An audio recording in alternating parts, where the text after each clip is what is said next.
제가 어릴 적을 좀 생각해 보면요, 가장 먼저 떠오르는 분이 한 분 계셔요. 그분이 저희 할머님이십니다. 저희 어머님, 아버지, 부모님들이 장사를 하시면서 좀 바쁘게 주로 계셨고요. 저희 부모님을 대신해서 저희 할머님이 어릴 적부터 저를 키우셨어요. 그래서 저의 신앙과 인생관에 큰 영향을 주셨습니다. 지금도 기억나는 그 할머님의 말씀 가운데 하나가 이런 거예요. 절대로 남을 때리지 마라. 그러면서 그 다음 말이 재미있어요. 맞은 사람은 발 뻗고 자지만 때린 놈은 편히 못 잔다. 그러시는 거예요. 그러니까 제가 한 번도 이 주먹으로 누굴 때려본 적이 없어요. 믿거나 말거나. 바꿔 얘기하면요, 주로 맞고 다닌 거예요. 한 번 제가 초등학교 때요, 처음으로 싸움이란 걸 한번 했어요. 이유는 모르지만 제가 싸울 정도면 굉장히 억울했을 거예요. 결과는 어떻게 됐을까요? 제 쌍코피가 터졌습니다. 그러면서 끝났어요. 자, 문제는 피가 멈추질 않는 거예요. 그래서 양호실로 이송이 됐어요. 그리고 집으로 연락을 한 거죠. 저희 아버님이 드디어 학교에 나타나셨습니다. 나타나셔서 제가 누워있는 꼴을 보니까 아버님 얼마나 화가 나시겠어요. 아들이 코피를 흘리면서 이렇게 침대에 누워 있으니까. 저를 때린 아이가 이제 불려온 거예요. 불려왔는데 그 아이를 보시고는 저희 아버님이 아무 말도 안 하시고 한숨만 쉬시는 거예요. 그 아이를 보고 한숨 쉬고 저를 보시고 한숨 한 번 더 쉬시고. 왜 그런가 하면 저를 때린 아이가 저희 반에서 1번이었어요. 지금은 어떤지 모르지만 그 당시 1번 그러면 아시죠? 그때는 키 순서대로 1번부터 쭉 올라왔거든요. 가장 작은 아이인 거예요. 참고로 제가 42번이었어요. 그러면 이 덩치를 보면 1번과 42번이 붙으면 누가 이겨야 되는 거면 제가 이겨야 되는 거예요. 저희 아버님이 보시니까 남자로서 보니까 이게 한심한 거예요. 맞아도 큰애한테 맞았으면 덜 억울할 텐데 정말 가장 작은 1번한테 터졌으니까 아버님이 저를 데리고 집으로 오셨는데 아무 말씀도 안 하세요. 그런데 그 다음날 학교 갔다 오니까 어디 좀 가자. 그래서 제 손을 붙들고 어딘가를 데리고 가세요. 그곳이 태권도장이었어요. 그때 제가 얼마나 저희 아버지가 원망스러웠는지 몰라요. 아니, 나를 때린 애를 좀 혼내주셔서 나를 더 이상 괴롭히지 않게 해야지 왜 나를 이런 험한 곳에 보내셨을까. 거기서 운동을 하면서 제가 태권도 노란띠까지 있다고 그만뒀어요. 나중에 알았어요. 그 아버지의 마음을, 정말 약해 빠진 그 아들을 어떻게 하면 좀 더 강하게 좀 키워볼 수 있을까. 그래서 특단의 조치를 내리신 거죠. 그 아버지의 마음, 오늘 그 아버지의 마음이 오늘 우리가 읽은 말씀 가운데도 나와요. 이 하나님 마음이 그러셨어요. 하나님이 지금 이스라엘 유다 백성들을 바벨론 포로로 보내시겠다는 거예요. 바벨론에 의해서 멸망시키시고 예루살렘을 완전히 무너뜨리시고 그리고 바벨론 포로로 보내시겠다는 겁니다. 자, 그런데 문제는 이게 포기하신 게 아니에요. 너희는 이제 가망이 없으니까 불가능하다. 너희는 이제 끝이다. 이게 아닌 거예요. 왜 보내시는가 하면 다시 시작하시려는 하나님의 의도가 있어요. 여기에서는 도저히 안 되겠으니까, 예루살렘에서는 도저히 안 되겠으니까 지금 하나님의 사랑하는 이스라엘 백성들을 바벨론이라고 하는 전혀 다른 환경 속에 집어넣으셔서 그곳에서 새롭게 하셔서 돌아오게 하시려는 하나님의 특단의 조치가 사실은 바벨론 포로인 거죠. 그래서 사실은요, 역사적으로 보면 그 바벨론 포로 기간 동안에 그들은 거기에 잡혀갔던 이스라엘 유다의 사람들은요, 유대인들은 거기에서 이전에 경험하지 못했던 하나님을 경험하게 됩니다. 이전에는 이스라엘만의 하나님인 줄 알았는데 그곳에 가니까 온 세상의 하나님이심을 그들이 거기서 하나님을 경험하게 되는 거예요.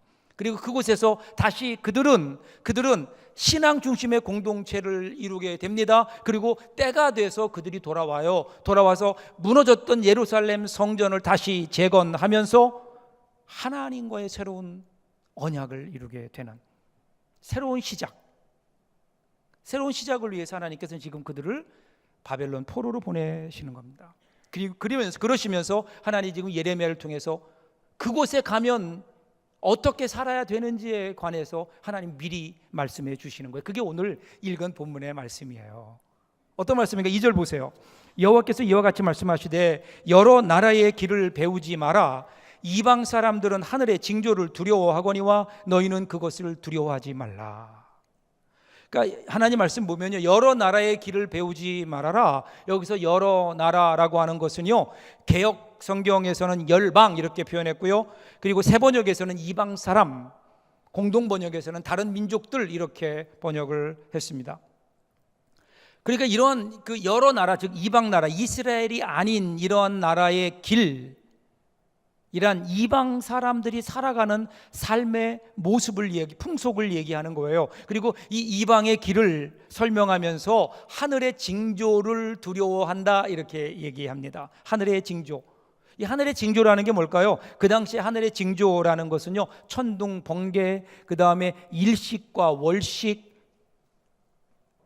예측하지 못했던 태풍들, 때로는 그들을 급습해오는 메뚜기 떼들, 이러한 그 당시에 그들로서 어쩔 수 없는 이 자연이라고 하는 자연에 대한 두려움이 그들에게 있었죠. 그래서 그들은 그 두려움을 겪으면서 그 두려움 앞에서 그들은 그 두려움의 그 정체를 알지 못하잖아요. 왜 그것들이 있는지를 알지 못하잖아요. 그래서 두려움에 사로잡히게 되고 그리고 그것들을 섬기기 시작한 겁니다. 그래서 여러분, 고대에 나오는 여러 종교들을 보면 다 하늘을 섬기고 태양을 섬기고 달을 섬기고 별을 섬기고 호랑이를 섬기고 뭔가 나보다 강한 것들을 섬기는 그러한 모습들을 보게 되잖아요. 특별히 바벨론이라고 하는 나라, 지금 이스라엘 백성들이 끌려가는 바벨론이라고 하는 나라는 점성술이 성행했습니다. 하늘의 해와 달 그리고 별의 움직임을 보면서 그것이 국가의 흥망성쇠를 결정한다라고 믿었고요, 개인의 운명도 좌우한다고 믿었습니다. 그래서 그들은 하늘의 별과 달이 인간의 운명을 쥐고 있다. 그래서 어떻게 해요? 그것들을 숭배하기 시작했습니다. 형상화하기 시작합니다. 그 앞에 제사를 지내고 그것들을 신으로 섬기기 시작하는 겁니다. 이것이 그 당시 바벨론의 그 하늘의 징조를 섬기는 모습이었어요. 근데 이제 그 바벨론 포로로 들어가 살아야 되는 이스라엘 백성들에게 지금 하나님께서 말씀하시는 거, 이걸 본받지 말라는 거예요. 본받지 말아라. 그러면서 그 이유를 설명해요. 3절부터 5절입니다. 그 여러 나라의 풍습은 헛된 것이니 삼림에서 벤 나무요 기술공의 두 손이 도끼로 만든 것이라. 그들이 은과 금으로 그것에 꾸미고 못과 장도리로 그것을 든든히 하여 흔들리지 않게 하나니 그것이 둥근 기둥 같아서 말도 못하며 걸어다니지도 못하므로 사람이 메어야 하느니라. 그것이 너희에게 화를 주거나 복을 주지 못하나니 너희는 두려워하지 말라. 이유가 뭐예요? 그렇게 만들어 놓은, 너희들이 형상화해서 너희들이 두려워하는 그 대상들을 형상화해서 만들어 놓았는데 그 만들어 놓은 게 뭐냐? 결국 너희들이 만든 거 아니냐? 생명이 없는 것 아니냐? 그런데 왜 거기에 마치 그것이 너희에게 복을 주고 화를 주는 것처럼 그 앞에 엎드리느냐? 왜 그렇게 어리석으냐? 여러분, 탈무드에 보면요, 그 아브라함에 대한 이야기들이 그 야사처럼 나오고 있죠. 여러분 아신 대로 아브라함이 그 갈대아 우르에 있을 때에 그 아버지 데라는요, 우상을 섬기는 사람, 특별히 우상을 만들어서 파는 사람이었다 이렇게 기록하고 있어요. 근데 아브라함이 어느 날 하나님의 음성을 듣고 하나님을 알게 된 다음에 마음에 부담이 되는 거예요. 아버지가 이제 우상 숭배를 그만해야 될 텐데, 아버지가 우상을 그만 만들어야 될 텐데 어떻게 할까 고민하며 기도하는데 하나님이 지혜를 주신 거예요. 어느 날 그 아버지 데라가 외출을 했어요. 외출을 하니까 비잖아요. 그래서 그 우상을 만드는 그 신전 공장에 들어갔습니다. 들어가니까 그 안에 우상들이, 크고 작은 우상들이 많이 있죠. 나무를 깎기도 하고 뭐 만들기도 하고, 도끼를 가지고요 다 때려 부셨어요, 거기 있는 걸. 그리고 그 중에 제일 높은 그리고 제일 큰 신상의 손에다가 도끼를 딱 쥐어줬습니다. 그리고 나왔어요. 자, 이제 아버지가 외출했다가 돌아왔네요. 돌아와서 보니까 이게 웬일이에요? 그동안 그렇게 공들여 만들어 놓은 모든 우상들이 다 박살이 난 거예요. 아들을 불렀죠. 도대체 무슨 일이 있었느냐? 무슨 일이 있었느냐? 그랬더니 네가 어떻게 지켰기에 이런 일이, 네가 이랬느냐 그랬더니 아니라고요. 그럼 왜 이렇게 됐느냐 그랬더니 저는요 아까 우상들이 배가 고플까 봐 밥상을 차려서 그래서 그 안으로 가지고 들어가서 그 앞에 놓았더니 모든 우상들이 배가 고프다고 다 달려드는데, 그때 저기 저 남아있는 저 제일 큰 서열이 제일 높죠, 제일 큰 우상이 손에 도끼를 들더니 이놈들이 내가 아직 먹지도 않았는데 너희들이 먼저 거기에 손을 대 다 때려 부셨다는 거예요. 그 우상이. 그래서 다 무너지고 다 없어지고 지금 저 우상만 남아 있습니다. 그렇게 얘기하는 거예요. 그러니까 여러분 어이가 없죠, 이 데라도. 그러니까 야 이놈아, 세상에 그런 일이 어디 있느냐, 우상이 저게 무슨 생명이 있다고 밥을 먹고 무슨 우상이 도끼를 들고 다른 우상들을 때려 부수느냐. 그랬더니 그때 아브라함이 그랬다잖아요. 그렇죠 아버지, 저 우상이 아버지가 나무로 만든 것들인데 생명도 없고 걸어다니지도 못하고 말도 못하는 저 우상들이 우리가 그 앞에 절한다고 과연 우리에게 복을 주겠습니까? 아니면 우리에게 화를 내리겠습니까? 그런 이야기가 있어요. 사람들이 그렇지 않다는 걸 알면서도 우리의 두려움 때문에 하늘의 징조들을 두려워해요. 우리가 알지 못하는 어떤 것들, 그리고 우리보다 더 강해 보이는 어떤 것들을 우리는 자꾸만 숭배하려고 하고요, 그 앞에 엎드리며 두려워하는 겁니다. 왜 그럴까요? 그 두려워하는 이유가 있어요. 이유는 뭐냐면 하나님을 모르기 때문이라는 거예요. 지금 왜 사람들이 하늘의 징조를 두려워하는가? 하나님이 누구인가를 몰라요. 그리고 하나님이 누구인가를 모르니까 자연에서 벌어지고 있는 모든 현상들이 왜 이런 일이 일어나는지, 왜 내 인생 가운데 이런 어려운 일들이 있는지 알지 못하는 거예요. 그러니까 겁이 나는 거예요. 겁이 나니까 두려움에 빠지게 되고요, 두려우니까 그것을 우상으로 섬긴다라는 겁니다. 그런데요, 하나님의 사람들은 다르다는 거예요. 하나님의 사람은 하나님이 누구인가를 알잖아요. 그 하나님이 누구세요? 온 우주를 창조하신 하나님, 창조주 하나님. 지금 모든 사람들이 두려워서 섬기고 있는 하늘의 달도, 하늘의 별도, 하늘의 해도, 아니 이 땅에 그들이 섬기는 모든 우상들, 그것들을 만드신 분이 바로 여호와 하나님이심을 우리가 알기 때문에, 그 하나님이기 때문에 우리는 두려워하지 않는다는 거예요. 이것을 성경은 믿음이라고 하는 겁니다. 이 믿음이 우리를 다르게 하는 거예요. 그러기에 이 믿음이 있는 사람들에게 하늘은 두려움의 대상이 아니라 하나님의 선물이 되는 겁니다. 여러분 다윗을 보세요. 다윗이요, 광야의 들판에서 양무리를 치는데 날이 저물어요, 어두워져요, 하늘에 별이 떠요. 그러면 하늘에 어두움이 가득한 밤하늘에 빛나는 달과 별을 보면서 하나님을 찬양했습니다. 하나님을 찬양하는 시를 얼마나 많이 지었어요. 여러분 그런 면에서 다윗의 인생에 있어서 밤하늘은 하나님이 펼쳐놓으신 칠판이었을 겁니다. 거기에 하나님께서 이런 별 저런 달 이런 모습들을 그려주시면서 어떻게 하나님께서 다윗을 사랑하시는지, 어떻게 다윗을 인도하실지 하나님이 가르쳐 주시지 않았을까요? 그죠? 밤하늘이라는 칠판 위에 하나님의 사랑의 손가락으로 분필 삼아서 하나하나 그려가며 다윗에게 말씀해 주셨던, 그래서 다윗이 그것을 경험한 다음에 뭐라고 고백한 줄 아세요? 시편 8편 1절을 보세요. 여호와 우리 주여, 주의 이름이 온 땅에 어찌 그리 아름다운지요. 주의 영광이 하늘을 덮었나이다. 주의 손가락으로 만드신 주의 하늘과 주께서 베풀어 두신 달과 별들을 내가 보니. 그렇죠? 하나님을 알면, 하나님이 누구인가를 알면 하나님께서 만드신 그 어떤 것도 두렵지 않습니다. 여러분 어떤 사람이요, 그 길을 가다가 공동묘지를 지나서 이제 마을로 들어가게 되는데 공동묘지를 지나는 거예요. 여러분 공동묘지가 여러분 보세요, 유쾌한 곳은 아니잖아요. 무섭잖아요. 괜히 을씨년스럽잖아요. 그런데 거기서 그래도 그렇지 않아도 좀 무서운 마음을 가지고 공동묘지를 지나는데 거기에 어린 꼬마 아이가 거기서 너무 밝게 뛰어노는 거예요. 그래서 그 아이를 보고 호기심이 생겼어요. 야, 너는 여기 공동묘지인데 무섭지 않니? 그랬더니 그 꼬마가 아니요, 전혀 무섭지 않아요. 어떻게 무섭지가 않니? 그랬더니 이 아이가 손가락으로 한 사람을 가르치면서 얘기한 거예요. 저분이 제 아빠예요. 보니까 그 공동묘지 관리인이었습니다. 그제야 그 사람이 이제야 알게 되는 거예요. 고개를 끄덕이면서 그렇구나.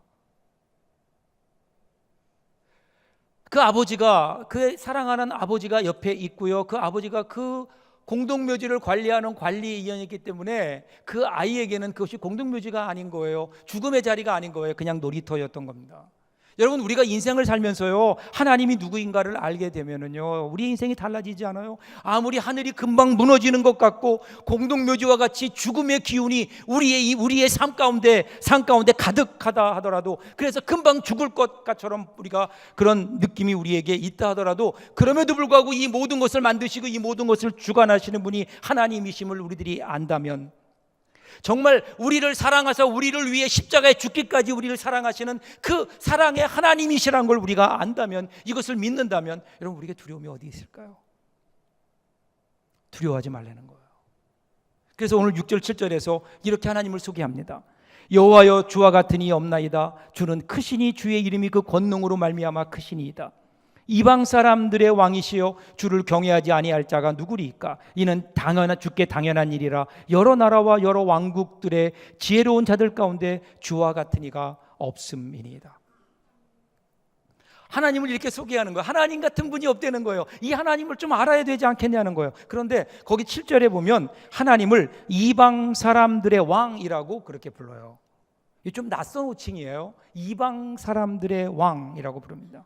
왜 이런 호칭을 썼을까요? 여러분, 고대 사람들은 전쟁을 할 때 전쟁이 단지 한 나라와 한 나라와의 전쟁이 아닌 거예요. 사람끼리의 전쟁이 아닌 거예요. 신들의 전쟁이에요. 신들의 전쟁이에요. 지금 바벨론이라고 하는 나라와 그리고 유다라고 하는 나라가 전쟁을 했어요. 일방적으로 끝났어요. 예루살렘이 무너졌어요. 유다가 완전히 망한 거예요. 일방적으로 살육을 당했어요. 그러면 사람들은 어떻게 생각하는가 하면요, 바벨론의 신인 마르뚝이 유다 왕국의 신인 여호와를 이겼다, 이렇게 생각하는 거예요. 이것은 바벨론 사람도 그렇게 생각하고요, 어쩌면 그 당시에 유다 사람도 그렇게 생각했을 거라고요. 우리는 졌다는 거예요. 우리 하나님이 진 거예요. 그러니 하나님이 연약한 하나님이에요. 지시는 하나님이에요. 바벨론의 말뚝보다 작은 하나님이에요. 자, 이들이 이제 바벨론에 들어갑니다. 그러면 어떨까요? 그들은 거기서 누구를 섬겨야 될까요? 누구를 섬겨야 될까요? 마르뚝을 섬겨야 될까요? 그런데 하나님이 그때 예레미야 선지자를 통해 말씀하시는 거예요. 아니라고. 이 세상 어디를 가든, 너희들이 유다에 있든 아니면 바벨론에 가든 그것과 상관없이 온 우주를 창조하신 이가 하나님이시고, 바벨론에서도 바벨론을 주관하시는 분이 하나님이시라는 사실을 지금 분명하게 얘기하는 거예요. 하나님께서는 유다인들을 바벨론 포로로 보내시면서 걱정하지 말라는 거예요. 내가 너와 함께 할 거다. 내가 너와 함께. 달라지는 건 아무것도 없다. 환경만 유다 땅에서 바벨론으로 바뀌는 것이, 나는 여전히 너희의 하나님이 될 것이고 너희는 나의 백성이 될 거다. 왜냐하면 하나님은요, 예루살렘에만 계신 하나님이 아니라 온 우주를 창조하신 어디에나 계시는 하나님, 특별히 바벨론도 주관하시는 하나님이시기 때문에 걱정하지 말라는 거예요. 두려워하지 말라는 거예요. 그 이유는 내가 너와 함께 할 것이기 때문이다. 신약에도 보면 이런 말씀이 있잖아요. 마태복음 10장에 보면 예수님께서 제자들을 세상으로 전도하러 보내시면서 뭐라고 말씀하세요? 마치 양을 이리 가운데 보내는 것과 같다. 여러분, 양은요, 이리를 이길 수가 없어요. 그런데 하나님은 지금 예수님께서는 양을 이리 속으로 몰아넣고 계십니다. 이유가 뭘까요? 양의 밥이 되게 하시는 걸까요? 그렇지 않잖아요. 거기에는 분명한 하나님의 숨어있는 약속이 있잖아요. 그 약속이 뭐죠? 내가 너와 함께 하겠다는 거예요. 내가 너와 함께 할 테니까 걱정하지 말라는 거예요. 두려워하지 말고 세상 속으로 들어가라. 그러면 내가 너로 이기게 하겠다. 이것이 하나님이 주시는 약속 아닐까요? 우리의 힘으로, 우리의 능력으로 보면 세상을 이길 수 없는 양과 같은 존재이지만, 그런데 여러분 그거 아세요? 우리는 사실 하나님 무서운 줄 잘 몰라요. 그런데 세상과 마귀는요, 하나님이 누구신지, 하나님이 얼마나 무서운 분인지를 분명하게 압니다. 그렇기 때문에 양과 같은 우리다 하더라도 하나님이 우리와 동행하시면 그 하나님 때문에, 우리가 그 하나님을 의지하면 그 하나님 때문에 우리는 이 세상을 이길 수 있는 거예요. 세상이 우리 때문이 아니라 우리와 함께 하시는 하나님 때문에 그들은 우리 앞에 무릎 꿇을 수밖에 없다는 겁니다. 믿음 없이 살면요, 그냥 살다가 어느 날 보면 골리앗이 나타나요. 그러면 그 골리앗을 바라보게 되면은요, 골리앗이 두려워지는 거예요. 하나님에 대한 믿음은 싹 없어지고 골리앗 앞에 걱정하고 근심하고 그 앞에 두려움 가운데 무릎 꿇게 되는 겁니다. 하나님 바라보지 못하고 골리앗만 바라보면요, 그러면 거기에 소망이 없는 거예요. 그런데 다윗을 보세요. 다윗은 골리앗을 바라보지 않았어요. 먼저 하나님을 바라보았어요. 함께 하시는 하나님이 함께 하신다는 믿음이 있었어요. 그 믿음으로 골리앗을 바라보니까 골리앗이 하나도 무섭지 않은 거예요. 거기에 용기가 있고 그리고 골리앗을 이길 수 있는 능력이 주어지는 것 아닐까요? 사랑하는 여러분, 하나님은 오늘도 우리를 이 세상에 보내십니다. 이곳에만 머물라고 하는 것 아니십니다. 바벨론과 같은 세상을 향하여 우리를 보내시는 거예요. 여러분, 믿음이라는 것은요, 교회 안에서 믿는 게 아니지 않아요? 믿음은 세상에서 믿는 겁니다. 세상의 법이 난무하는, 사단이 지배하고 있는, 여전히 유혹이 있는 이 세상 속에서 어떻게 우리가 하나님의 뜻을 따라, 하나님의 말씀을 따라 말씀에 순종하며 살아가느냐, 여러분, 이것이 오늘 우리가 감당해야 될 믿음의 길이 아닐까요? 여러분, 믿음이라고 하는 것은요, 교회 안에서만 우리들이 예배 드리는 것으로 끝나는 게 아닙니다. 삶 속에서, 우리의 가정에서, 직장에서, 우리가 살아가는 삶의 현장 속에서, 그 속에서 하나님을 믿는 사람들이 무엇인가, 하나님을 믿는 믿음이 무엇인가를 보여주어야 되는 거고요. 하나님 말씀에 순종하며 살아갈 때 거기에서 일어나는 여러 가지 역사들을 간증으로 우리들이 얘기할 수 있어야 되는 것이, 그 길이 여러분 믿음의 길인데, 믿음은 약한 게 아니에요. 믿음을 가지고 나아가면요, 어린 다윗이라도 골리앗 같은 장수가 그 앞에 무너질 수밖에 없는 거예요. 그런데 언제부턴지 우리가 믿음을 놓치고 있는 것은 아닌가. 험한 세상 속에서 어느 순간 우리는 세상이 두려워지기 시작했습니다. 그래서 세상과 타협해버리고 그 앞에 무릎 꿇고 있는 것은 아닌지. 하나님은 두려워하지 말라고 하십니다. 10절 결론 보세요. 오직 여호와는 참 하나님이시요 살아계신 하나님이시요 영원한 왕이시라. 그 진노하심에 땅이 진동하며 그 분노하심을 이방이 능히 당하지 못하느니라. 하나님이 다시 말씀하세요. 하나님이 어떤 분이라고요? 참 하나님이셔요. 살아계신 하나님이라고요. 영원하신 왕이라고요. 우상들과는 본질적으로 다르다고요. 그래서 어떻게 됩니까? 결국 그 진노하심이 온 땅에 진동할 것이며 분노하심을 이방이 당해내지 못할 거라는 거예요. 결국은 뭐예요? 결국은 하나님이 승리하신다는 거예요. 결국은 하나님이 모든 것을 이기시고 하나님이 승리하신다. 그래서 우리도 이긴다라는 겁니다. 그래서 우리에게는요, 우리의 미래는 해피엔드입니다. 우리 예수 믿는 사람들은요, 우리에게 분명한 미래가 보장되어 있어요. 우리에게 보장되어 있는 것은 현재가 아닙니다. 오늘 우리가 살아가는 삶의 현장 속에서 주님이 우리에게 보장해 주시는 것도 있지만 그것보다 더 확실한 보장은 미래에 있는 거예요. 우리의 미래는 어때요? 모든 것이 합력하여 선을 이루시는 하나님의 손길 안에 있는 겁니다. 여러분, 우리 인생을 보면요, 우리 인생 어차피 미완성이에요. 미국의 신학자인 라이놀드 니버가 얘기했죠. 가치가 있는 것들 중에 우리 평생에 완성하는 일은 하나도 없다. 따라서 우리는 소망을 통해 구원을 받아야 된다. 우리가 사는 동안 완성이 없어요. 우리의 구원도 여기서 완성되지 않아요. 우리가 구원받았다고 하지만 여전히 우리는 불완전한 구원 속에서, 그래서 때로는 구원받은 사람인 것처럼, 그런데 때로는 전혀 구원과는 상관이 없는 사람인 것처럼 갈등하며 살아야 될 때가 얼마나 많이 있어요. 이 땅에 사는 게 그렇다고요. 그러면 이것이 언제 완성되나요? 여러분, 하나님 나라에 들어갈 때 완성되는 거 아니에요? 이것이 우리의 미래의 소망인 거예요. 오늘 이 땅을 살아갈 때는 온전치 않은 세상이기 때문에 이 땅에서 완전함을 누리지 못하지만, 그러나 분명히 이 모든 것이 완성되는 순간이 있다. 하나님의 나라가 있다. 그래서 우리의 결론은 뭐예요? 해피엔딩이에요. 여러분, 죽음이 그렇잖아요. 죽음이 우리를 찾아오면 세상 사람들은 모든 게 끝났다 생각하지만 우리는 사실은 그것이 우리 인생의 완성이잖아요. 거기에 주시는 하나님의 놀라운 은혜가 있잖아요. 그것이 사실은 우리 인생의 완성이 되는 거잖아요. 왜냐하면 거기에 예수님이 우리를 기다리고 계시고, 그리고 거기에 하나님의 나라가 있기 때문에. 사랑하는 여러분, 이게 믿음이에요. 이것이 믿음입니다. 사실은 이 세상에서도 미래를 얘기해요. 그래서 이것을 뭐라고 해요? 미래학. 그렇게 미래학이라는 것은요, 과거와 현재에 있었던 여러 가지 일들을 논리적으로 잘 정돈해요. 그래서 앞으로 어떻게 될 것이다라는 걸 전망합니다. 문제는요, 이 모든 미래학의 공통된 결론이 뭐냐면 미래가 없다는 거예요. 여기에 소망이 별로 없습니다. 그런데 믿음으로 보는 세계는 다릅니다. 믿음으로 보는 미래, 이것을 우리는 종말론이라고 얘기합니다. 종말론은요, 하나님의 약속을 봅니다. 미래에 있는, 미래 종말에 있어질 하나님의 약속을 믿는 것이고, 그 하나님의 약속으로부터 오늘 우리가 살고 있는 삶을 조명하는 겁니다. 그렇기 때문에 여러분, 언제나 우리의 신앙은 소망입니다. 언제나 우리에게는 해피엔딩입니다. 왜냐하면 거기에 하나님이 계시기 때문에. 그럴 때는 오늘 우리는 우리에게 일어나는 이런 삶의 현상들을 보면서 그것 때문에 두려워하고, 그것 때문에 가슴 아파하고, 그것 때문에 우리의 삶이 흐트러질 것이 아니라 멀리 보는 거예요.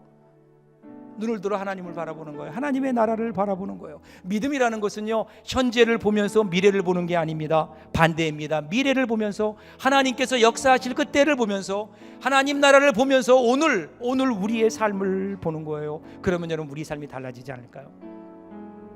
언젠가 남미에서 사역하고 있는 후배 선교사님이 기도해달라고 자기의 사역을 쭉 소개하면서 편지를 보냈는데, 그 편지의 마지막 끝부분에 한마디가 저의 마음에 감동이 됐어요. 최선을 다했습니다. 나머지는 하나님께서 어떻게 채우실지 기대하고 있습니다. 나머지는 하나님께서 어떻게 채우실지 기대하고 있습니다. 이것이 오늘 우리가 누리는 가장 큰 복이 아닐까요? 최선을 다해 살아야 합니다.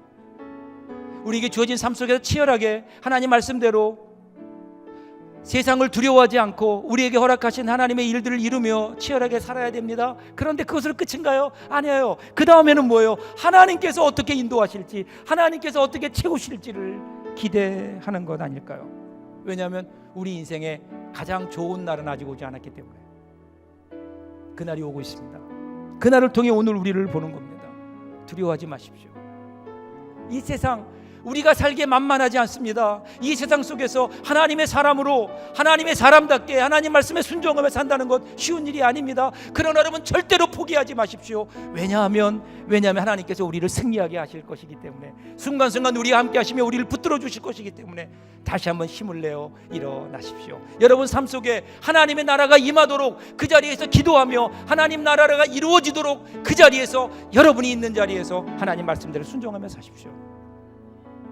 그때 이루어지는 하나님의 놀라운 은혜가 저와 여러분 가운데 가득할 수 있기를 주님의 이름으로 축복합니다. 기도하겠습니다.